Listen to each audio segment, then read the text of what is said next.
It's already been a day. We're 2 minutes late to the show. The thing is, if you're listening to the podcast, it's impossible to be late to the show.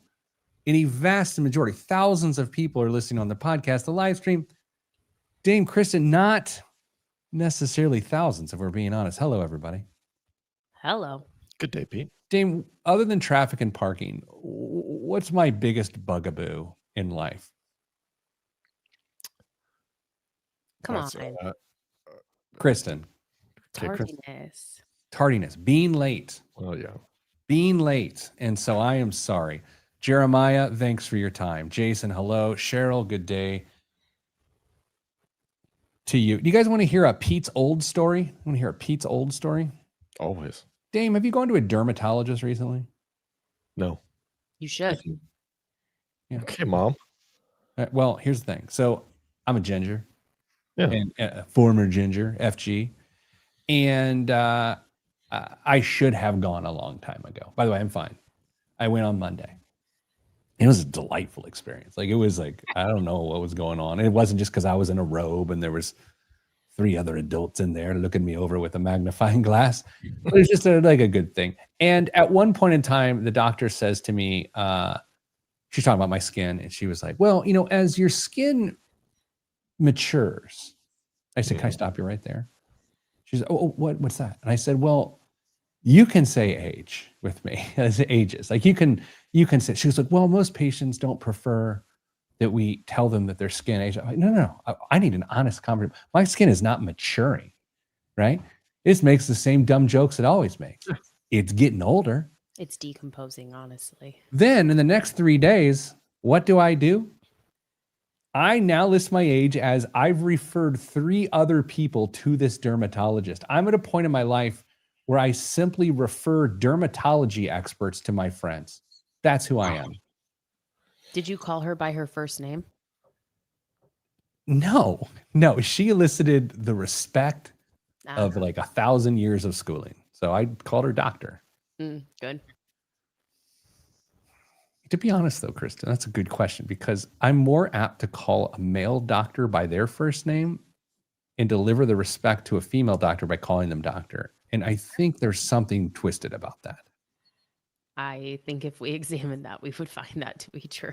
James? Do you say doc or call the guy by his first name? If it's a male doctor, is it Rick or is it Doc? This brings up another question. I would go Doc, but I'd also go Rick. Here's a question for you, Dame. A former mayor of a large city, mayor. Do you call them mayor still, or do you? I'm on a first name basis with this person, but at the same time, I feel compelled to call the person mayor, but they are not mayor. But you still call past presidents president. Yeah, in fact, there's I sit on a board with a former judge, and we still call him judge or your honor, or it just keep on going with it. He earned that title, that respect, and so we keep giving it to him. Kristen, I feel like you're gonna have a different stance on this one. I'm back to first name with the former mayor. Yeah. What do you think, Kristen? 100%. He's not the mayor anymore. Well, and I think my answer would depend on how much older he is than you. If he's older than you, you just call him sir, and then that's good enough. Pete, do you ever run into anybody that coached you when you were younger? Do you still call him coach? Absolutely. Okay, so what's the difference? He signs his emails with his first name. Okay. Which I think is actually going a little bit further to say, you're in this quandary, and I want to help see your way out. Just don't talk about it on your show. It's basically with the oops. How are you guys? I'm kind of frazzled this morning. How are you? Kristen, you okay? I saw you just I was coughing. It's fine. Oh, okay. You're fine. Okay. I didn't know. I thought we were gonna have a situation. I thought you were fanning your face. I'm like, oh, here we go. Well, it kind of was, but we're good. Dame, fresh off vacation.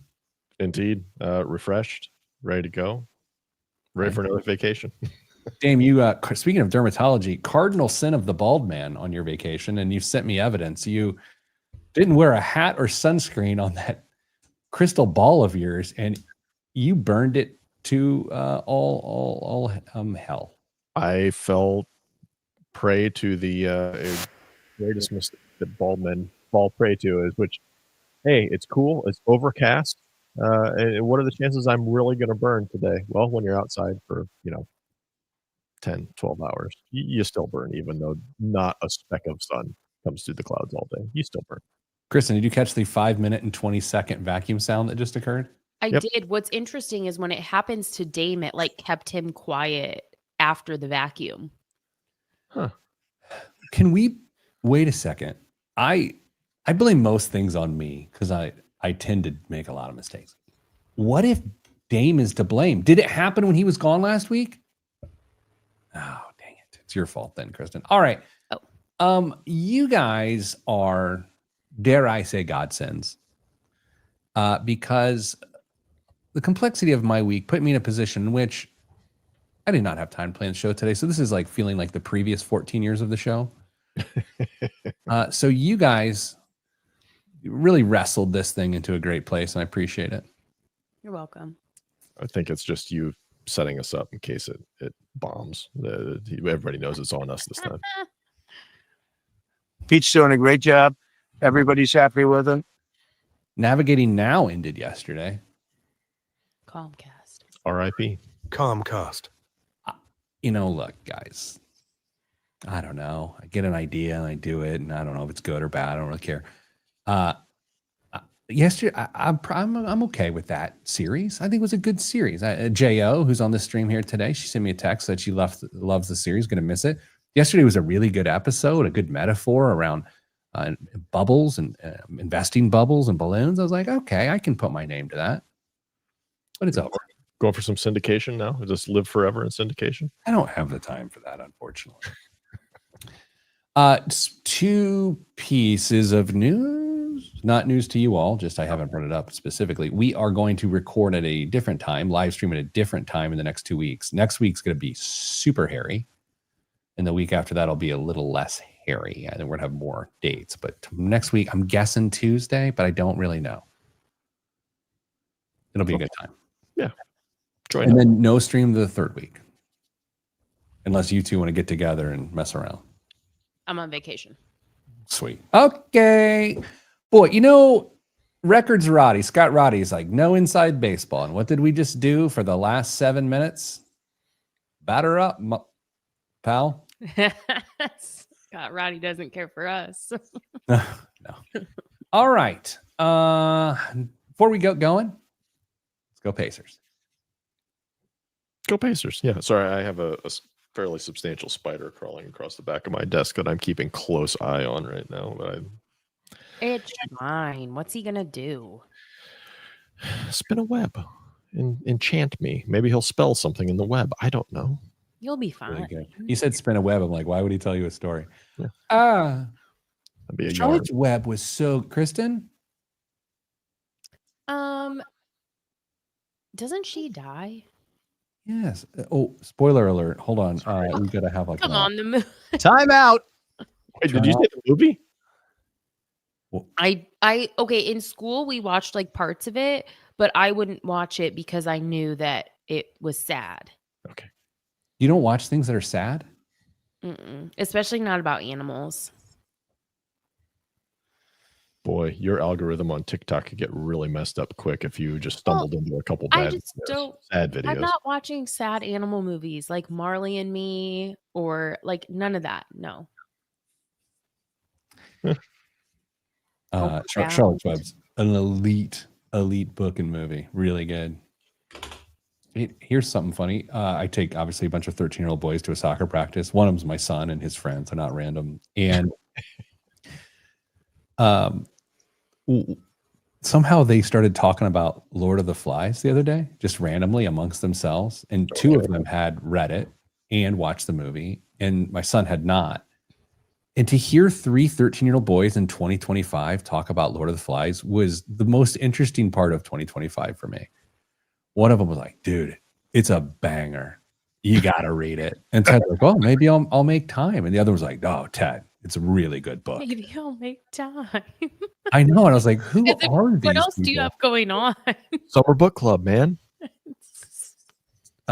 Guys, I can't tell this story on the radio. I'll tell you later. But one of my carpool kids is the funniest 13-year-old on the planet. And it's not your son. It's not my son. This young man is an icon. He had Mrs. Planner in tears last night talking about one of the things that he has. He's a prank guy.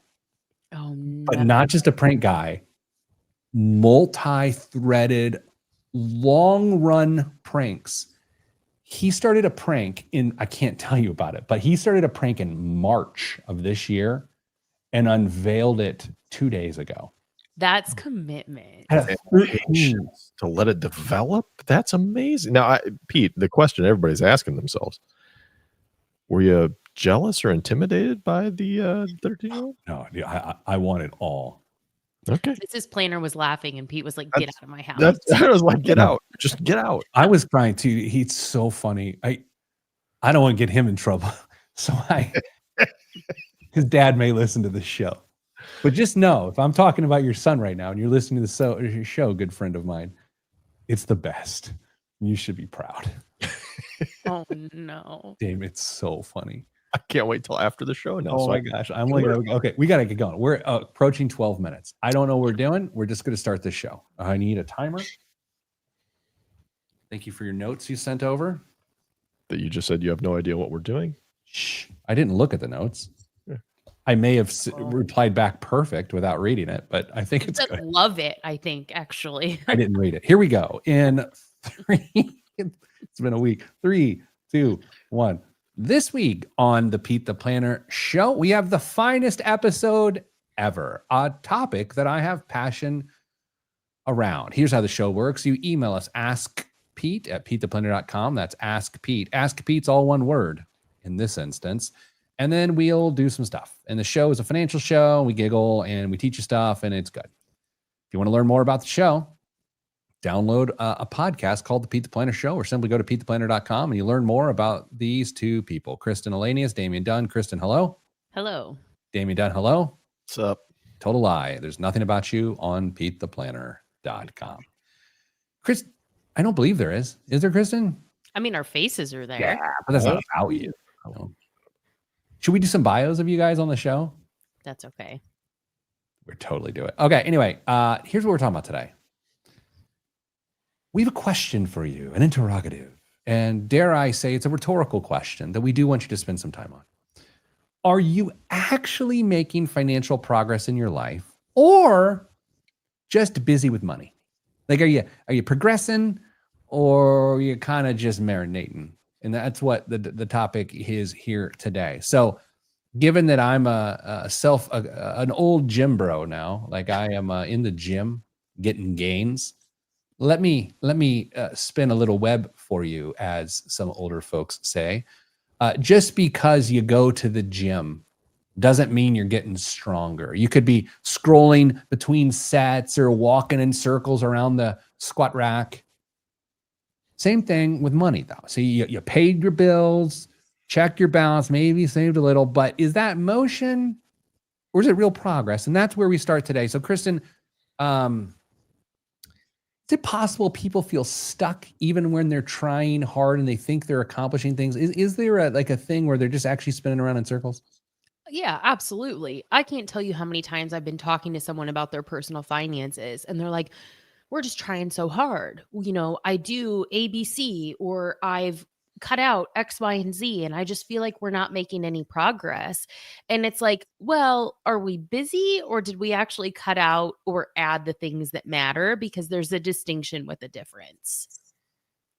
That's interesting, because where my first place my mind goes, and I don't know if we're supposed to go here, but first my mind goes is your life is going on, you're adding new priorities, and so you're adding more tasks, you're feeling like you're doing a bunch of stuff, but by not actually reprioritizing and eliminating the old priorities, you find yourself spinning around in circles, because the only way you could have made progress by adding new priorities is to deprioritize things that took your money. Dame, is that off base? No, I don't think so. And I want to make sure that we point out that we're well aware there are periods in your life where you are just going to be on a financial treadmill. We talk about it all the time. And if that's the period that you're in, you can make goals around that period of time as well, just to make sure that you're staying on track, or you're taking care of business in that area, because you won't be in that forever. You'll start to get some margin here and there, and as you see those opportunities, you take control of them. So if you're at a point where it just seems like every dollar is accounted for and you're not pushing forward,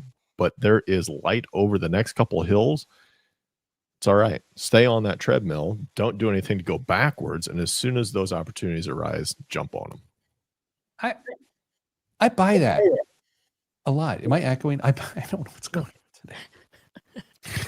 Okay.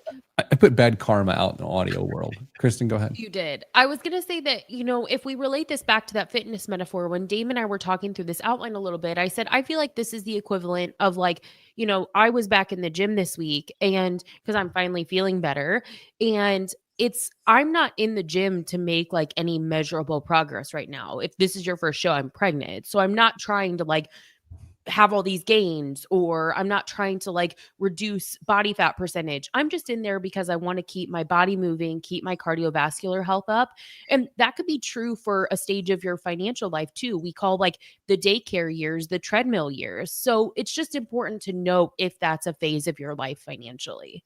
I also started going to the gym because I looked pregnant, but that's a completely different issue. Dame, this treadmill thing is something you and I've been talking about honestly about as long as we've known each other.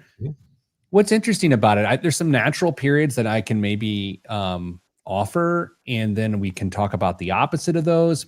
But the problem is you can really easily get yourself to a place in which you can convince yourself you're in a treadmill year in which you really aren't. You're just not pressing on the gas. So perfect one that our good friend Kristen will be going through here soon are when your kid is born until they go to school.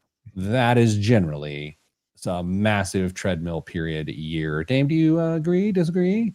100%. You're going to have all sorts of expenses that weren't part of your life prior to that, and you're going to find new ones along the way. And whether that's childcare or anything else that comes alongside of it, you're going to have to absorb those costs and dedicate dollars that might have been going towards other financial priorities prior to that, because that's what you have to do. And as soon as those start to free up, we've talked about this and given us suggestions, those dollars get redirected, whether it's childcare or whatever comes along with it. Maybe clothes, they don't become, something you buy every 3 months because the kid keeps growing. You can redirect those towards either getting out of debt, saving for retirement, 529 funds, because you've already put those dollars towards something. And if you start reabsorbing them back into your life, you're going to go backwards. It's going to be a little bit of lifestyle creep at that point. Kristen, really good point from our cave correspondent, Damian Dunn. I'm curious for you, Kristen, this is not nearly as passive aggressive as it sounds. Oh. You're aware that the next 5 years of your financial life are likely to be a bit of a treadmill, right? Yes and no. I mean, I don't, knock on wood, I don't think that our daycare expenses are going to be the same level as, the average person might expect. But I'm fully aware that there are line items in our budget that are going to enter. But the reality is, you guys, like, I want to have empathy for that. And I want to think realistically about that. But doesn't it just turn into a different expense as she gets older? Like, daycare turns into gymnastics, which turns into t-ball, which turns into like, does it ever really stop? I'll say, I mean, at least it's been my experience. I know this isn't the topic of the show today, but at least once you got into school and the daycare expenses stopped, there was lesser expenses that replaced it. But there was a period of time in which you had some sense of relief. Yeah. And I will bookend that by also saying, now as a parent of 2 teenagers, we are back in the treadmill years. We are back. And I know Dame's probably back too. Yeah, we've got, cars and travel and sports and all the things that come along with it. And it just seems like it's not going to end for another dozen years. I will say, to the point of the show, motion versus progress, the period of time I believe will be the opportunity to go, like, progress, is that second honeymoon phase, the empty nester phase. I think when executed appropriately, you're making up for lost time. And I mean, for stability's sake, not comfort. If you exhale too much, you're in trouble. But I think a lot of people in that situation, Kristen, get caught up in the motion of it all and don't actually progress. Yeah, it's when you have that financial exhale, so to speak, it's important to use those dollars for something that makes progress, particularly if you were in a phase of treadmill. So like the daycare expenses go away and it's like, okay, now we need to put these dollars toward things that increase our power percentage, not things that improve our day-to-day life or are part of our discretionary expenses. Good point. Here's what we're going to do after the break. Whole show today, if you're just joining us, is are you actually making financial progress or just busy with money? Progress is an interesting term. The connotation can mean different things to different people, which is actually the definition of connotation. Anywho's, after the break, here's what we're going to do. So what actually counts as progress? You know, to Dame's point, maybe it's staying neutral on the treadmill. That itself can be progress. We'll discuss, we'll debate, we'll giggle, we'll laugh. We'll be together. That's next on the Pete the Planner Show. I'm Pete the Planner. Little Spence makes it in. What's up, buddy? All right. Do you want me to try and click a different setting and see if it fixes itself? Is it not any better? Fine now. I feel like I did something to the audio gods today because to get the show started, I was having technical difficulties. I'm the common thread here. It's got to be me. Man, I want to tell you guys this story so bad. Like I just like as Kristen was talking there, I kind of got in this little daydream. I was like, you guys are gonna lose your minds. Imagine that one of us was talking and Pete wasn't paying attention. Not paying attention. Yeah. What's that? Story of my life. Boy, oh boy. So much going on. Daughter got her license this Tuesday. She's out driving. She's out doing it. She had the most I just got my license thing ever. Drove from her job to her other job because that's what we do. One job to other job. Got to the other job and had a little extra time. She's like, you know what? I'm going to go to Smoothie King. Then drove to Smoothie King and then back to the job. I'm like, that's the sort of freedom you feel when you can drive for the first time. You're like, oh, I would like some crackers. I'm going to drive to the cracker store. Like you can do anything you want. And she felt it. It was kind of funny. Good for her. Eric notes that Dame got quieter when the weird noise happened 5 minutes in. Do you guys think this is an alien thing? I think we plan around it next week and we're quiet from like 5:15 to see if it still happens with nobody talking. Oh, so just dead air. Oh, that's a great idea. Love it. It would be for the podcast, not for the show. We just make sure we have a nice little intro. I think everybody else would appreciate seeing if it happened with us or without us. Have you guys looked at the market or anything to do with the economy this morning yet? No. I saw a Wall Street Journal notification about oil prices. I saw that the futures were down pretty significantly due to the attacks overnight. Yeah, for those that don't know, Israel attacked Iran, and then Iran sent a drone attack back towards Israel. That I said that right, didn't I? I'm just using words. Did I misclassify it? Anybody? No, I think you got it. To be fair, I only saw headlines, but I think that is representative of what I saw. Yeah, I've. This is about the least I've looked at the market on a Friday morning, so I'm just curious as to what's going on. Great, let's do it. Show next segment. 3, 2, 1. Back on the Pete the Planner Show. This entire week, we are asking ourselves the question, and we are posing it to you to ponder yourself. And I'm going to say R next. So it says, are you actually making financial progress? Are you just busy with money? Dame, I got to say here, talking progress. I used to be in sales. I mean, back in the day, if you're a financial advisor, you were in sales. Mm-hmm. And if you're a financial advisor, no, I don't do sales. Then you're not going to be a financial advisor very long. So I was in sales at one point, and I've run a sales team, and arguably I'm still in the sales channel here at Your Moneyline. There is no more tangible situation in which a person can feel busy while accomplishing nothing quite like a salesperson. Oh yeah. I mean, you want to talk about, oh man, I swamped today. What did you get done? I did this. I did this. How did that progress what you're trying to do? Nothing, not at all. Not one bit. And I'll tell you, it's probably true of just about every role of like, you're just doing a bunch of stuff, but is it actually leading towards what you're trying to get done? Dame, you've been in sales at one point in your career. Do you buy that? Totally. There's so much that we think is essential to what we have to do to make sure that we hit our goals, when in reality it's more of a distraction or just things that we do to keep ourselves busy, and they can be very, very detrimental to long-term success of those goals. So one of the key things that we have to do is identify what we're actually working for, working towards, and then the key components is going to help us get to that. Now, whether or not you want to use your own metrics or process to get there, great, as long as you've got something behind it to make sure that that's what's right for you. But if we're talking about finances, there's a few indicators that you can follow in general to measure whether or not you are making that progress. One that's real common that people lean into often, you'll see it online, is net worth.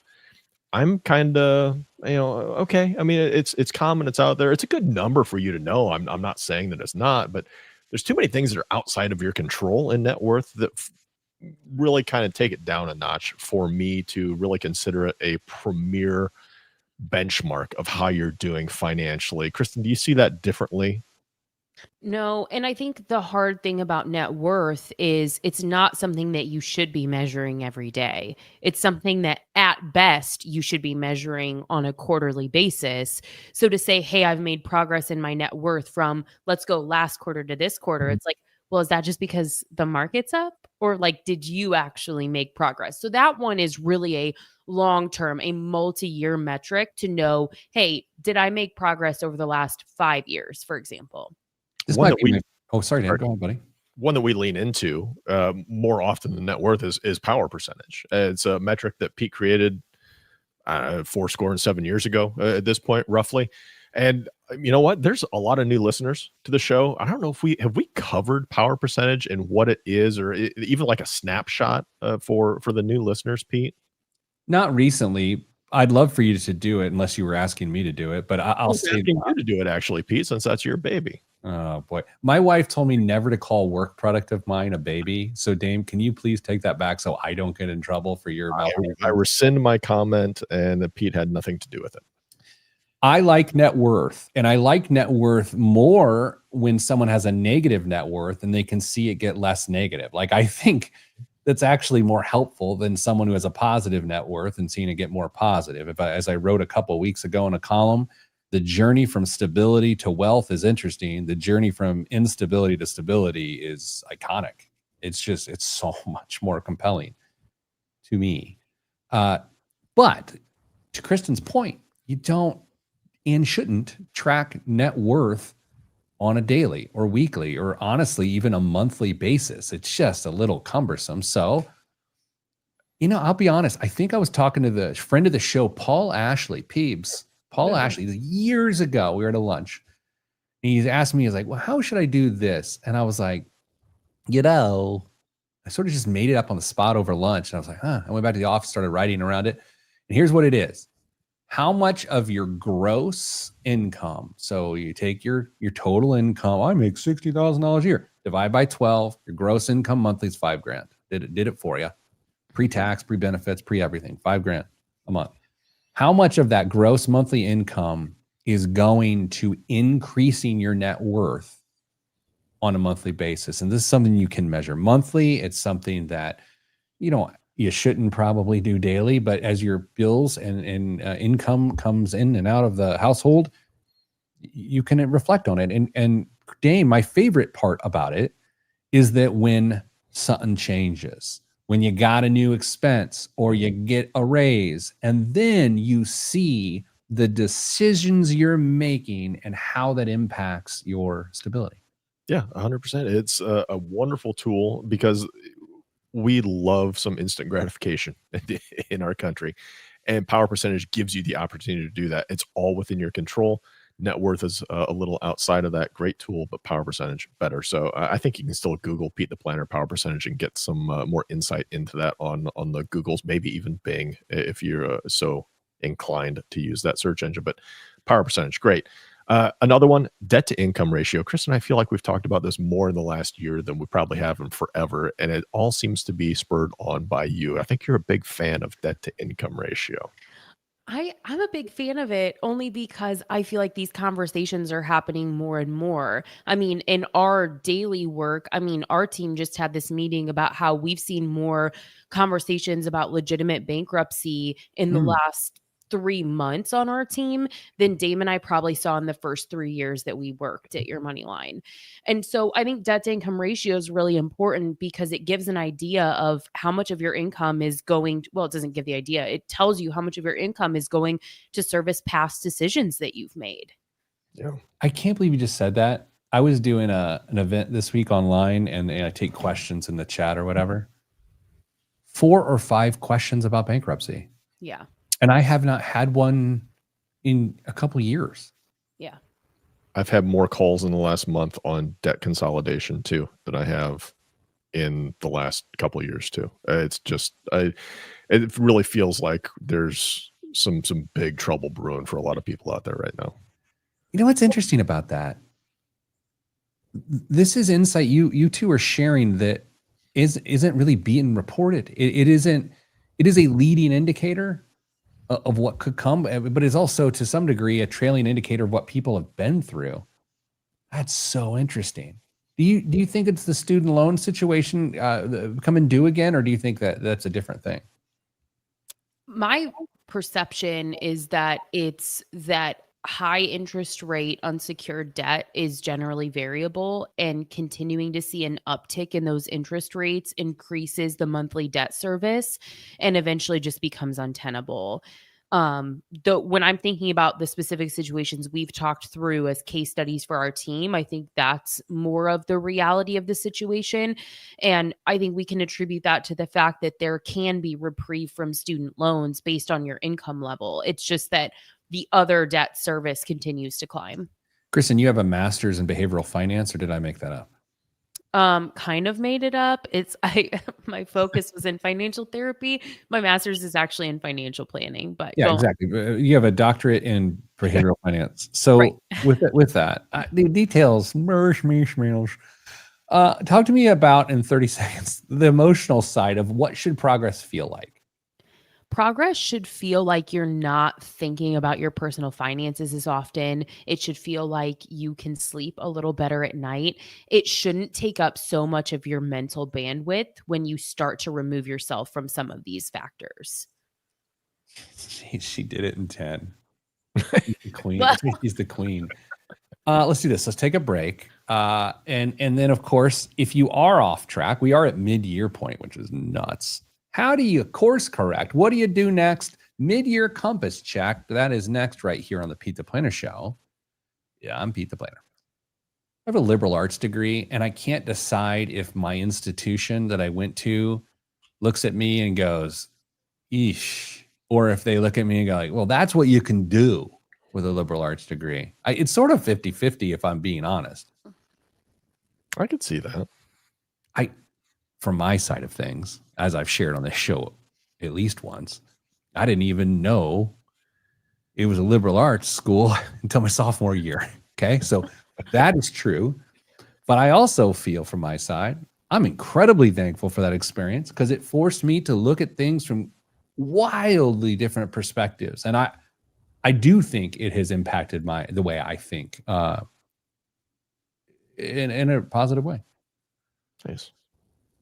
There are a couple of famous grads other than you from your alma mater. Famous grad, but thanks for saying that. There are a few. Mike Pence, vice president, former vice Mike. Yeah, Mike. Former governor, ex-governor Eric Holcomb at the Hanover. I didn't realize that. Yeah. Woody Harrelson at the Hanover. Jennifer Godwin, who was in that She was an actress, was in Big Love, and she was in that like Red Riding Hood sort of thing. I feel like you're stretching now. Speaking of Hanover, super quick. I've told you the story before of how Mrs. Planner saved me on the night before commencement from naming in my in memoriam in my graduation speech, because I was the commencement speaker. I was like, and this person died, and this person died, and this person died. But that person, in fact, had not died. That person was going to be sitting in the audience. And Mrs. Planner heard this the night before commencement. I was practicing my speech. She's like, whoa, whoa, whoa, whoa, whoa, whoa. What? And I said, well, so-and-so. She goes, no, that person's not dead. So she saved me. This week, weird story. I'm on a wine investment. Why, that was a weird pronunciation. Investment newsletter. I've actually had a guy on the show like 10 years ago. I've never made an investment, but it's an interesting newsletter, so I read it. It's about like buying Bordeaux futures and these different things. So I'm on this newsletter. I don't ever read it. I haven't opened one in 5 years. Got one this week, didn't care. Got one 30 minutes later, and it said apologies. And I'm like, okay. As someone who is apologizing all the time, I got to read this. He was telling the story of a winemaker, and he said the late winemaker so-and-so, but the person wasn't dead. And so apparently the winemaker's family was shocked and thought the guy was dead. And then the guy had to apologize in this like big wine newsletter. And I was like, man, I'm not the only idiot in the world. It's great. That's so bad. Breaking news real quick. My son went in for some allergy testing this morning. Allergic to cats? Mild. He is allergic to soy, and I like to think he got that one from me. Wow, Dame, that is breaking news. Soy's in a lot. He's a little less edamame at the Dunn household.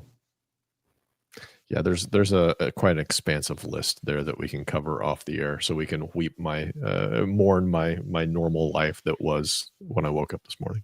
Exposure therapy. He'll be fine. That's just eat some more. Was that a HIPAA violation that just occurred on there? No. Nah. You signed it. Katie asked an interesting question here. I'm putting it on the screen so I can read it because I've got the eyes of an elderly man. Hey guys, in reference to what progress feels like, I think it's also something in your nervous system, regulation, calmness. Things won't always be sunny, but you're more aware of the behaviors behind why you spin the way you do. And that is a choice you can make to experience more of the same or practice something different, which is usually uncomfortable at first. Well said. I think, I don't know if we're going there, but I think it was an earlier question I was pondering of, hey, sometimes progress feels like hell. It's so hard. It is not gratifying. It is sacrifice. And I think Katie said that quite eloquently. All right. Let's play the feud. Kristen, what's that from? Is it from Family Feud or is this a trap? Dame, I would have bet my house she had no idea. I would have said the same thing. Kristen, there is no one I know that I personally know, and as well as you, I know you well, right? Come on. That has less pop culture knowledge than you. And that's a compliment. That's so unfair though, because we just have different exposure of pop culture. Just because I don't know movies and shows from when I was dead doesn't mean that I don't know pop culture. Time out. We've had this discussion, and I don't remember where I landed on this, but before you're born, are you dead? Yes. No. I was dead. Was not You living. didn't exist. Something that didn't exist can't This be really bothers Damien. This because it's not smart. You're a very smart person, Kristen, and this is not.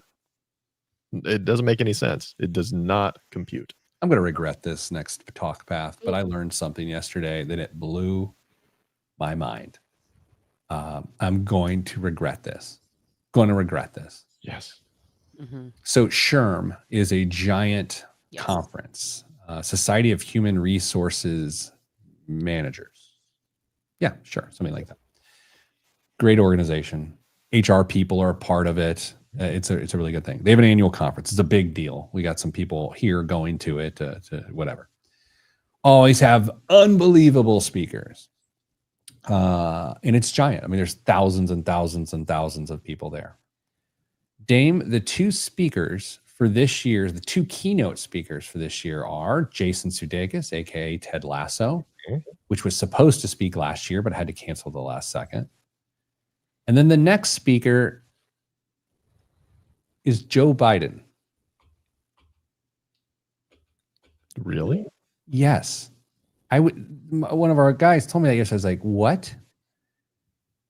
And you're like, yeah. And I was like, what? You'll notice Dame and I had the same reaction. I had the same reaction. Like, nothing about that. This is not critical. That makes no sense to me. No. Not even critical of Sherm. It's more critical. Why would he say yes? No, I'm going to keep my mouth shut. Yeah, anyway, like I said, I'm going to regret bringing this up, but I was like, that sounds like a really, If we don't speculate and we stop talking about it, you'll regret it less. Great. I don't actually have any speculation. I know you do, but I don't. I don't. I'm like, if you get into some robot theory here, Dame, I'm going to have to. No. There's no yeah.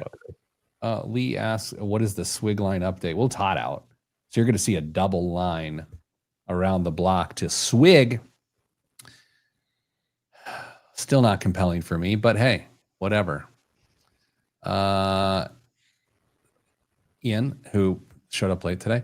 High profile people do random speaking engagements all the time. No, I understand that, Jan. I know. It's just. Ian, I thought you had to leave early. Yeah, Ian, get out of here.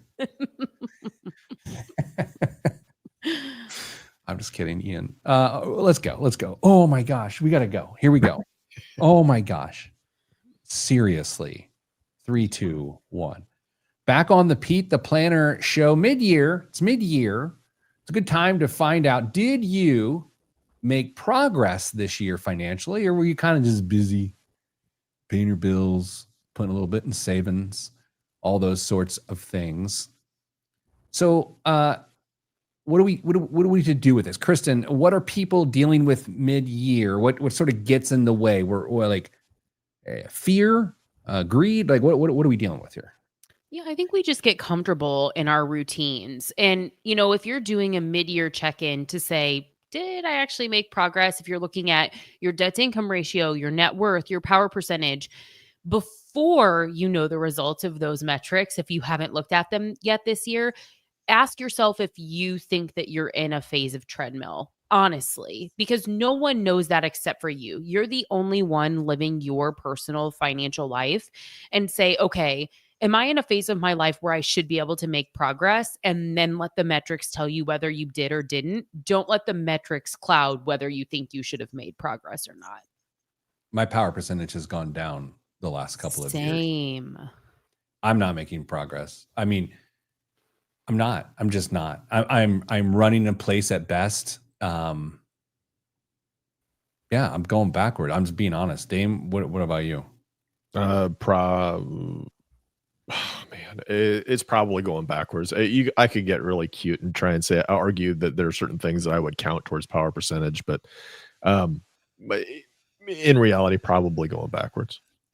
Dame, what you were going to say there, and I won't say it for myself, I won't say it for you, is that if you take your business interests and the value of a business, what you and your partner are involved with, right? Like you could say that as progress, and it's hard to argue against it.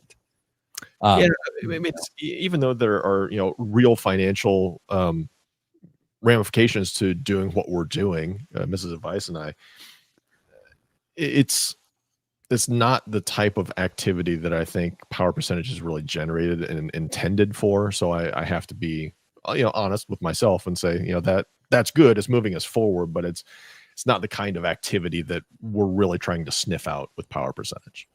The other part of this too, I mean, Dame, for me, and again, people love to listen to the show to hear about my financial life. I mean, people just love it, and the iTunes reviews reflect it. I get a modest pay increase every year. I mean, I'm nothing to the level of the CEO pay increases you read about for sure, but I mean, in line with literally what everyone else here at our organization gets.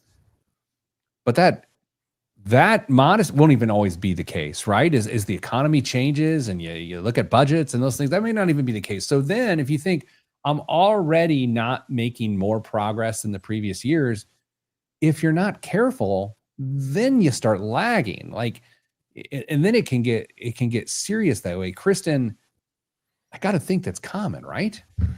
Yeah. And candidly, it's really hard. I'm speaking from personal experience. It's really, really hard to take a step back financially when you were previously in a position to be making tons of progress. Like for us, for example, the home that we were living in before was way under the recommendation for housing spend. And so we had so much margin to put toward saving for the home that we're living in now. And then you take on a much bigger mortgage, a lot more of your income goes to servicing the interest or the debt on that liability. And I haven't calculated my power percentage. I'm going to be perfectly honest with the two of you because I know it's going to be bad. Wait, not recently or ever? Well, no, recently, because Okay, before my power percentage was like abnormally high because of the phase of life that I was in. And now I'm in a much more like normal, so to speak, place with my expenses and my spend. And that's a really hard thing, is to go from a place of being above average, so to speak, to being in line with what we would recommend. I'm now calculating mine on the air. Oh, Let's see. I'm too scared. Okay. I mean, worst case scenario, it's 27% right now. But Okay. it's probably 35, which is the basis of excellent. Yeah. Boy, leave a review. Give the rip. But I mean, I honestly, I try to share these, though I try to share the flaws more than anything. And I also just want you to know that I do try to practice what I preach, and that's the only spirit of which I share. Dame, it is Dame, right? Yeah, of course. How do we audit where we are and adjust? If you haven't, I mean, let's just make this another plug. If you haven't calculated your power percentage, it's a great time to do it. Look it up, find it. Look it up. Do your research. I can't just push something through the interwebs to these people who are listening to us to try and help them figure this out. But Google Pete the Planner power percentage. It'll be there, and you can get a baseline for what your power percentage is, and then go back every month or quarter and see how it adjusts. A power percentage is going to give you a great indication about how those financial decisions you're making on a monthly basis are impacting your overall progress in your financial health. So power percentage, great place to start. Easy to move into a net worth calculation at that point if you want. And then that one, Pete, I think you said it earlier, that's not something you check nearly as frequently as you would power percentage. I know you and I have talked in the past, kind of an annual calculation, I think, for both of us at this point. I think that's, frankly, I don't know why I would do it more often than annual. Kristen, do you feel differently on net worth? I think it depends on the stage of life that you're in. There were definitely phases of my life where any progress felt so good, and I wanted to track my net worth like on a quarterly basis, because maybe I was like, for example, when I was aggressively paying off my car loan, I was like, I want to see what this looks like. So I think as long as you have a healthy relationship with it and you understand whether the increases or decreases were as a result of your own efforts, it's okay to do it more often than that. But once you get into a place of like stability and consistency, annually is probably enough. Yeah, it's a great point, especially to Pete's what he said earlier. If you're in a negative net worth point and you're actively working on eliminating that debt, reward yourself, update that net worth, see where you're currently at, and have a little celebration that you've got something closer to break even at that point. But the last thing I'll say is evaluate your financial goals.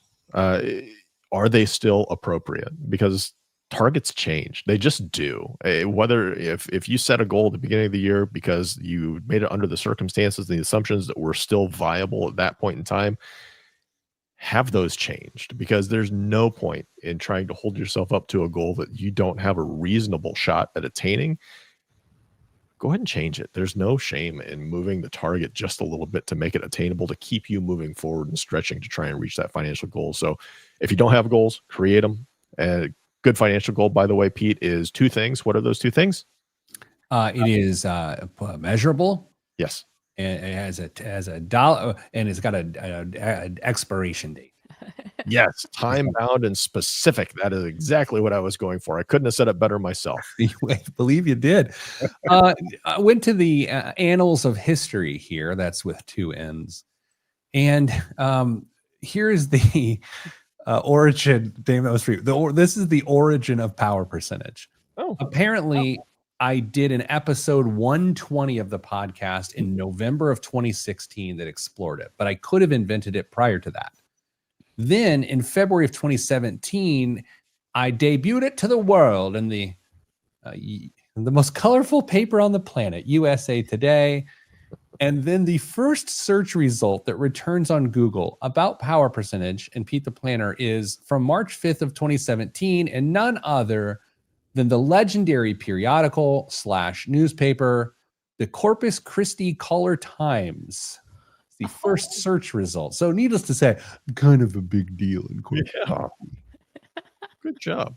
Corpus Christi, the land that is fertile for Pete the Planner. A weird situation that is. Anyway, all right, let's do this. Let's calm down. Kristen's going to take some melatonin. She's going to calm down. And we are going to come back with the biggest waste of money of the week. And the news is a big news week. It's a big news week. My hope is that Dame chose trivial stories that are more interesting than important, because that's how the show works. That's next on the Pete the Planner Show. I'm Pete the Planner. Pete, I can absolutely do that. I've got some trivial ones. I've got some real ones. If you want me to lean into the trivial, I don't care. I don't even care. I feel like I should calculate my power percentage. I'm scared. Do it. You don't have to share it with us, but you do have to share it on the air. I did tell you guys. Oh, Dame wouldn't have known this unless I told you. I told you on our 101 this week, maybe. So last Friday, in my workout in the morning, I tore my quad, the top of my quad. Oh no! And I don't mean a 4-wheeler. I mean like the muscle up there.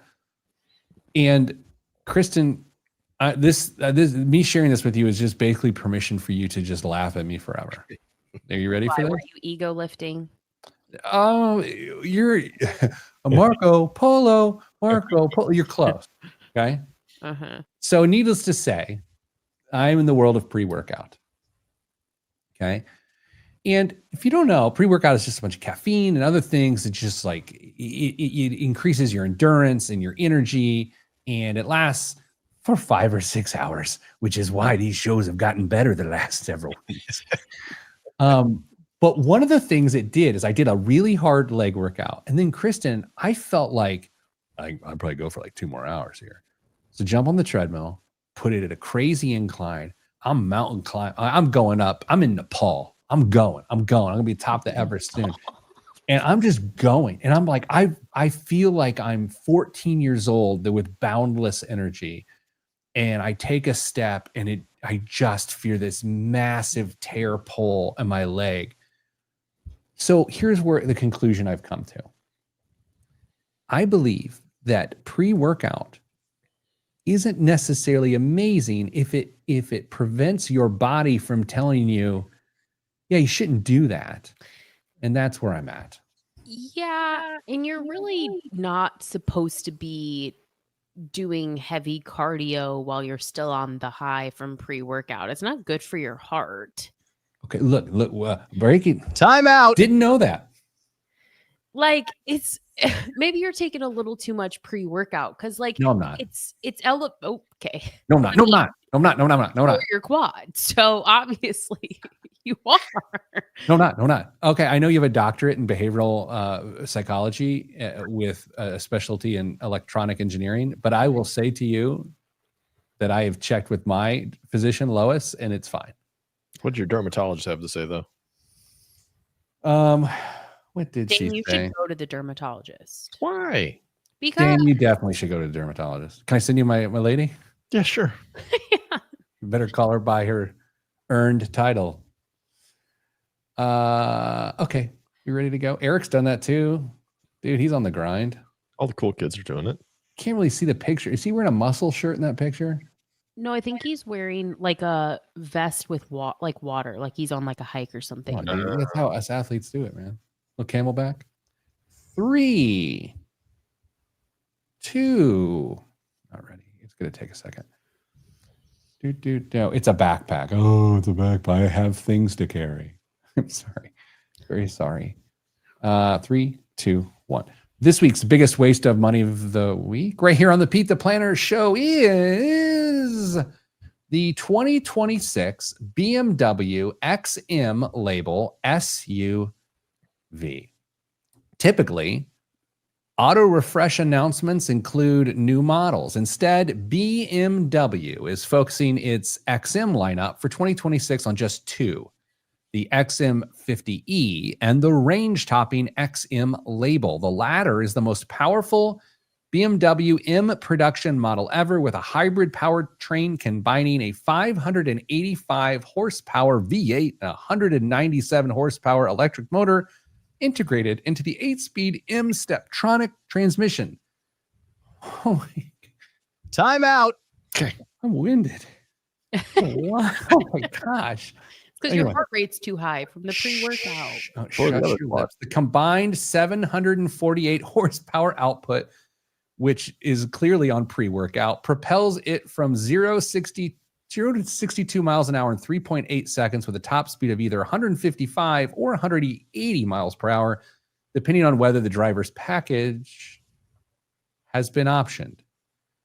Additional options include a frozen tanzanite blue metallic exterior color, 23-inch M light alloy black wheels, a high gloss black grille, and night blue merino leather on the interior. Pricing has been set for the German market. Release information for the rest of the world is yet to be announced. Dame, this is like an Easter egg for you because I think you're going to nail this. And I think Kristen is going to have no clue how much this costs. So, Kristen, what does the 2026 BMW XM label SUV that is speed dependent based on the driver's personal package, what do you believe the cost to be? As a point of clarity, Dame, are these usually like pre-orders, like when the i8 came out, or is this just like a standard car that everybody's going to have access to order in 2026? Good question. I think it'll be a standard car that you can you find either on a dealer lot or make an order for and not have too much problems getting your hands on one. Thank you. I feel like that impacts the price. This is going to be $84,000 US. Dame? If it had a Porsche badge, it'd be an additional 50 grand over whatever the sticker is that BMW puts on it. 80 is hilariously low. I mean, I'm going to say 150, and that's probably low as well.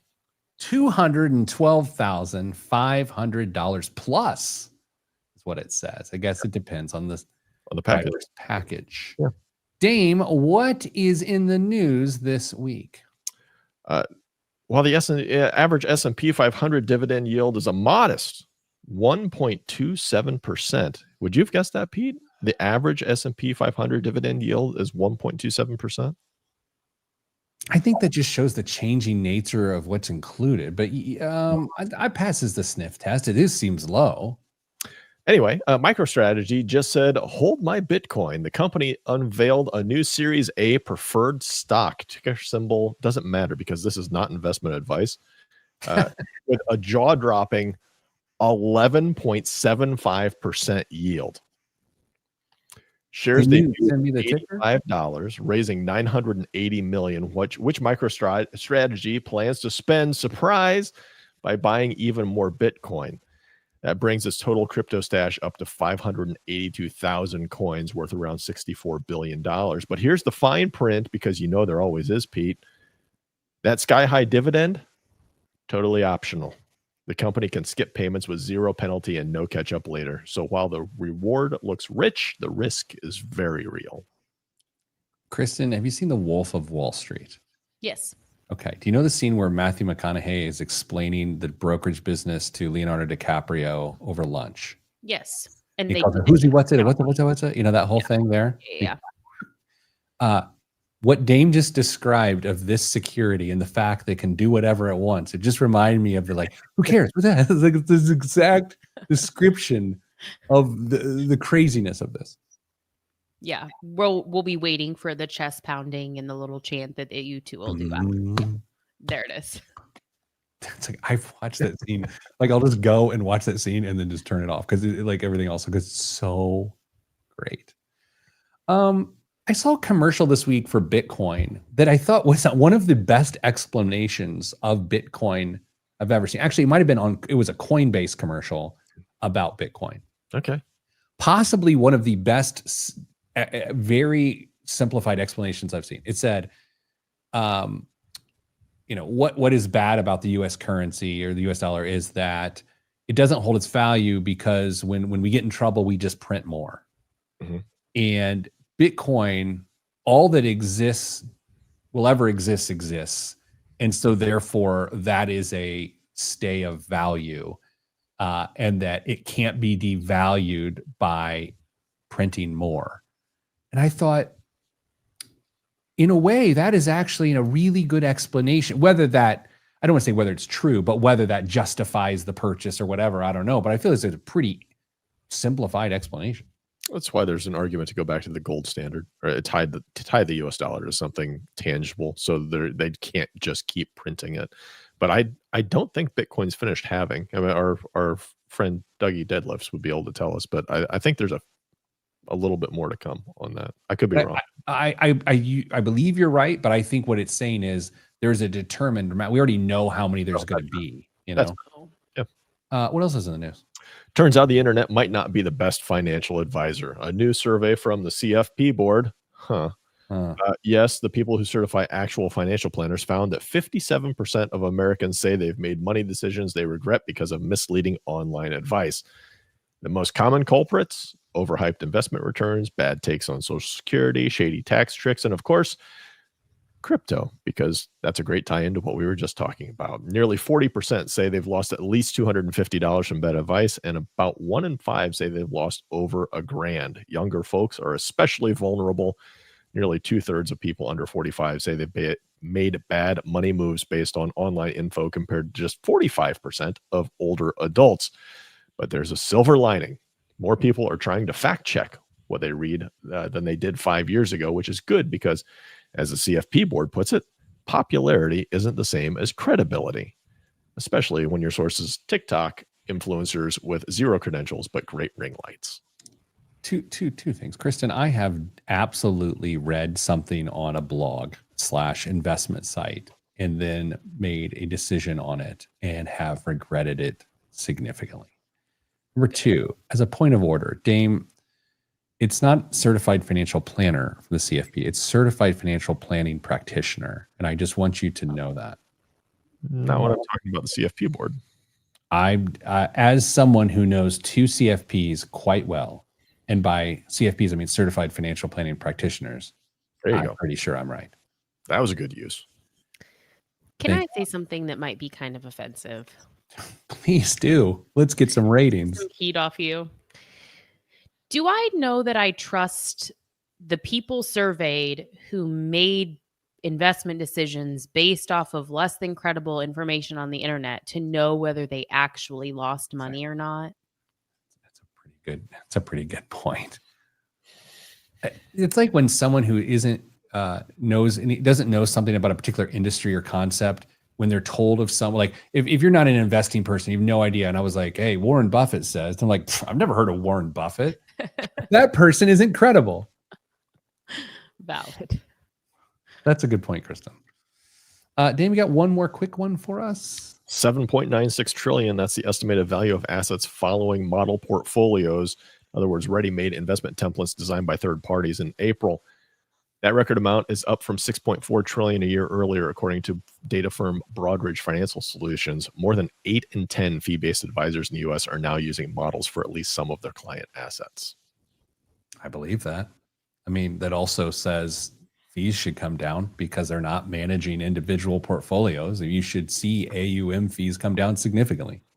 Except you have to pay for those models. And so if you're offsetting that, you're already taking a haircut. Paying for models, right back to Leonardo DiCaprio. How does full circle moment for the show? Yipes. Yeah, anyway. Okay, that's it. Good luck with your life. Happy Father's Day, everybody. If you out there celebrating your dad or you are a dad, thanks for that. Sending you good vibes. Good vibes are all that's in the budget. I'm Pete the Planner. This is the show. All right, guys. We got to bounce so I can tell you these two stories because then I got to go. Okay.